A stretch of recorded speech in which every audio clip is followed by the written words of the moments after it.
ॐ स्थापकाय च धर्मस्य सर्वधर्मस्वरूपिणे अवतारवरिष्ठाय रामकृष्णाय ते नमः।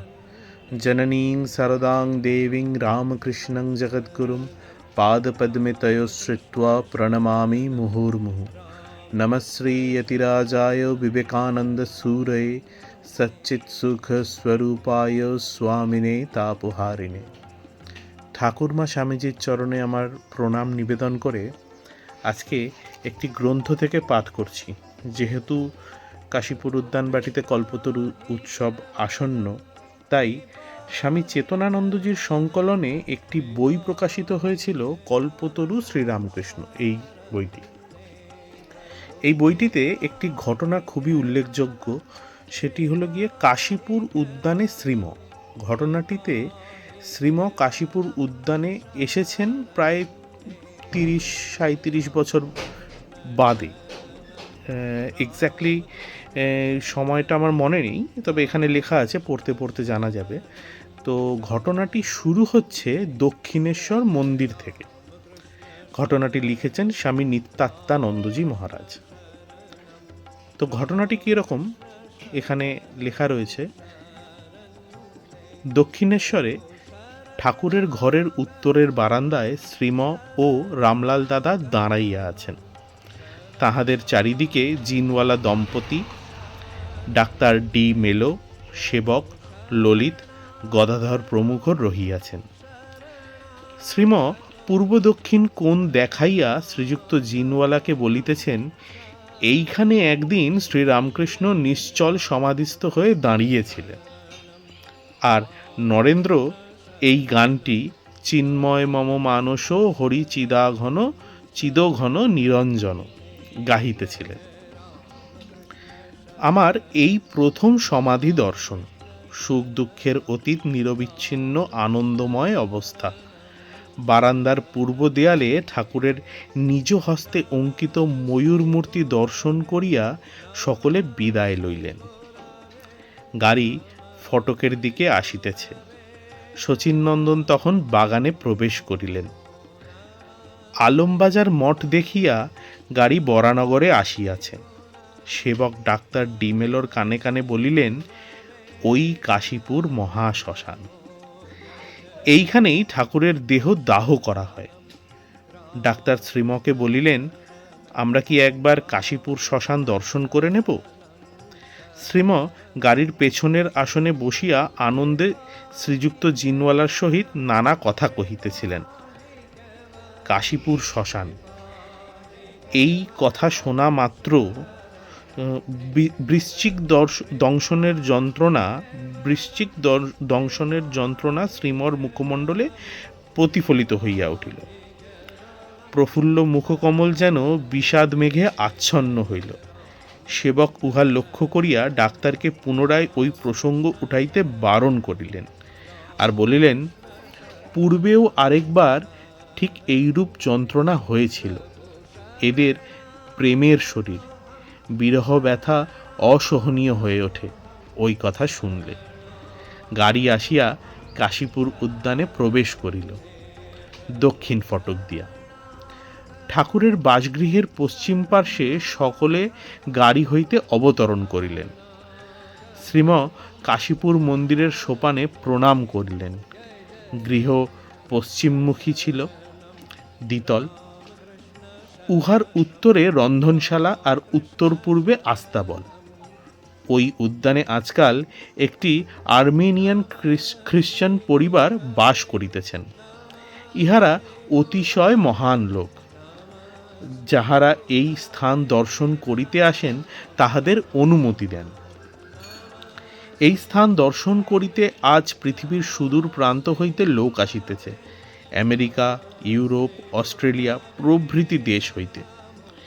এই মন্দিরে ভগবান শ্রীরামকৃষ্ণ রোগশয্যায় 8 মাস বাস করিয়াছিলেন। এইখানেই তাহার মহাসমাধি হয়। রোগ ছলে তাহার গৃহী ও ত্যাগী অন্তরঙ্গ ভক্তদের এইখানেই আকর্ষণ করে আনেন। এই স্থানেই শ্রী ভগবানের সেবাকে আশ্রয় করিয়া শ্রীরামকৃষ্ণ সংঘ সংগঠিত হয়। বহুজন সুখায়, বহুজন হিতায়। এই উদ্যানেই শ্রীরামকৃষ্ণ কল্পতরু সাজিয়া একদিন অধিকারী অনধিকারী আগত জনগণকে নির্বিচারে আত্মদর্শন করাইয়াছিলেন। এইখানেই সন্দিগ্ধ নরেন্দ্রনাথকে অন্তিম শয্যায় বলিয়াছিলেন, যে রাম যে কৃষ্ণ সেই ইদানিং রাম ও কৃষ্ণ।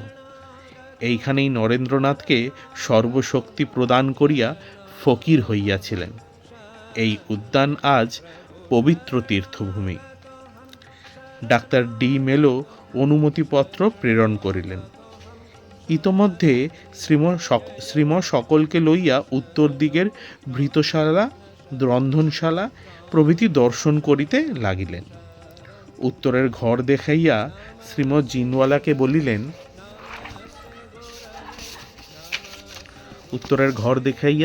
জিনওয়ালাকে বলিলেন, এই রন্ধনশালা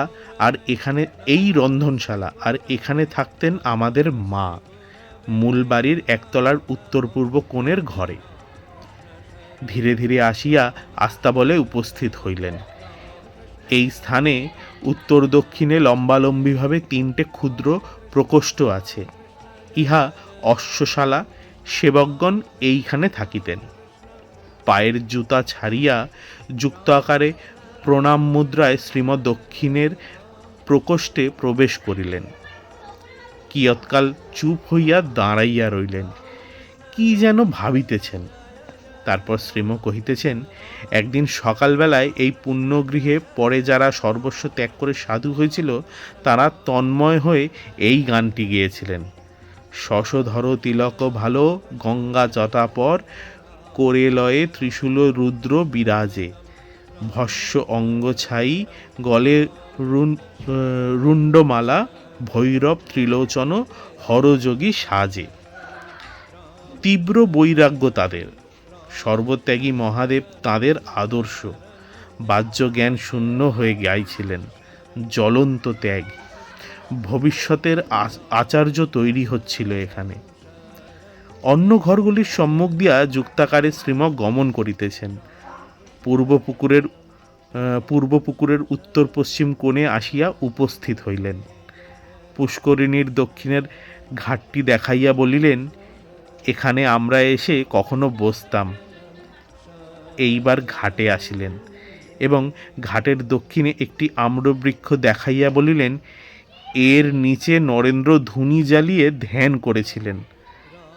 এই ঘাট থেকে বাগানের বড় রাস্তায় যাওয়ার একটা পথ ছিল, এখন তার চিহ্নও নেই। এই ঘাটে বসে ভক্তগণ গরমের সময় ধ্যান করতেন। 37 বছর পর আবার এখানে এলুম। শ্রীম স্বামীজির তপভূমি আম্রবৃক্ষতলে আসিয়াছেন।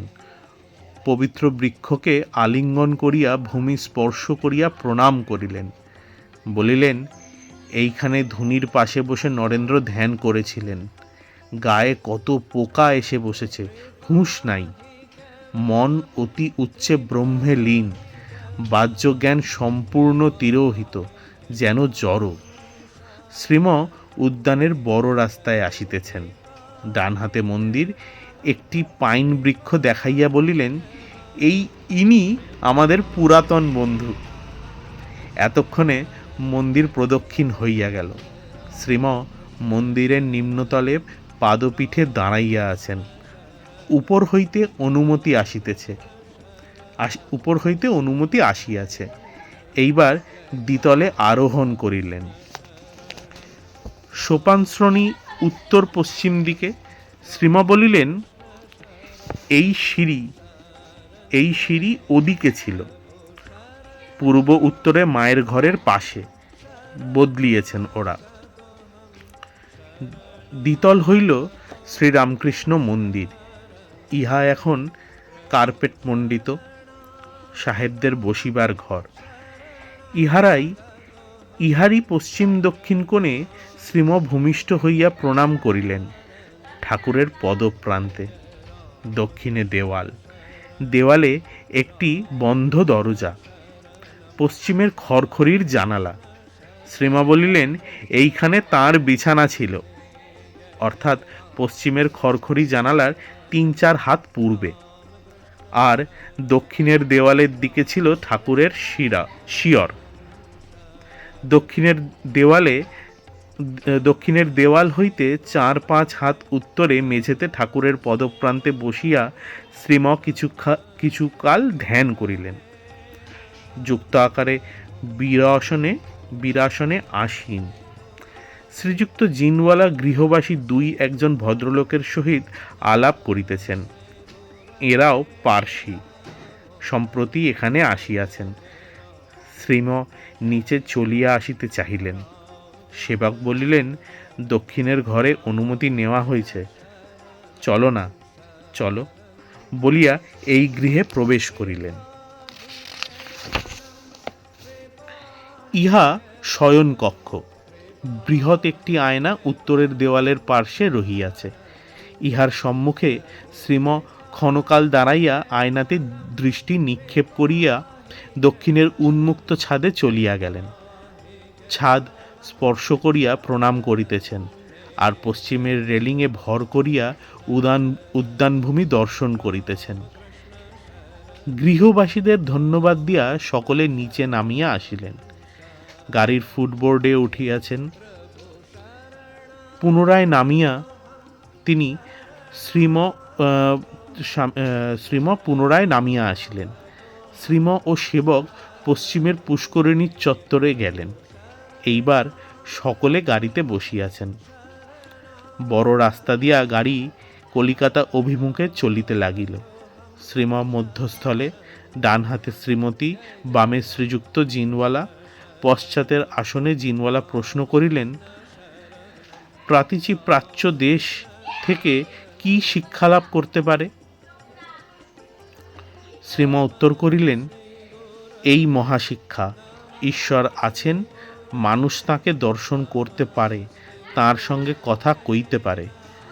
ওয়েস্ট এই মহাশিক্ষা লাভ করতে পারে ইস্ট থেকে।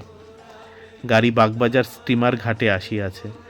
ডাক্তার ডিমেলো নামিয়া গেলেন। ইনি বেলুর মঠে যাইবেন। তাহার পর বাগবাজার রোড, কর্নওয়ালিস স্ট্রিট দিয়া গুরুপ্রসাদ চৌধুরী লেনে আসিল। শ্রীম ও সেবক নামিয়া ঠাকুর বাড়িতে গেলেন। জিনওয়ালা দম্পতি প্রণাম করিয়া চলিয়া গেলেন। এখন 8টা। শ্রীম মটনের 4 তলার ছাদে বসিয়া আছেন। চেয়ারে উত্তরাস্য, বেঞ্চিতে ভক্তগণ সম্মুখে পূর্ব ও পশ্চিমাস্য হইয়া বসিয়া আছেন। গরম পড়িয়াছে। শ্রীমর খুব কষ্ট বোধ হইতেছে। তাহার উপর আজ আবার দক্ষিণেশ্বর যাতায়াতের পরিশ্রম। কাশীপুর উদ্যানের কথা উঠিয়াছে। জগবন্ধু শ্রীমকে জিজ্ঞাসা করিলেন, দোতলার হলঘরের দক্ষিণ পশ্চিম কোণে মেঝেতে ঠাকুর শুতেন, এ তো দেখালেন আজ, কিন্তু তার শিয়র ছিল কোন দিকে? তিনি উত্তর করিলেন, দক্ষিণের দেওয়ালের গায়ে। ঠাকুরের বাম দিকে খড়খড়ি জানালা 3 হাত দূরে। প্রশ্ন হইল, দক্ষিণ দিকের ঘরে ছিলেন না?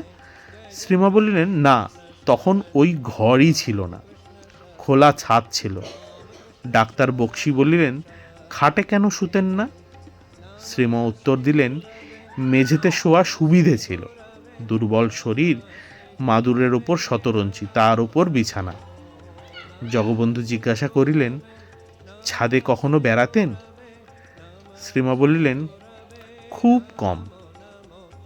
জগবন্ধু প্রশ্ন করিলেন, নিচে হেঁটে কখনো বেরিয়েছেন বাগানে? শ্রীমা উত্তর করিলেন, কখনো কখনো 1 জানুয়ারি বেরিয়েছিলেন। মনে বড় সাধ ছিল, তা হয়ে গেল। 37 বছর পর হয়ে গেল। এর ভেতর আরও একবার যেন গেছি। ভক্তদের প্রতি শ্রীমা বলছেন, আজ একটু কথামৃত পাঠ হোক, কাশীপুরের কথা। জয় ঠাকুর, জয় মা, জয় স্বামীজি।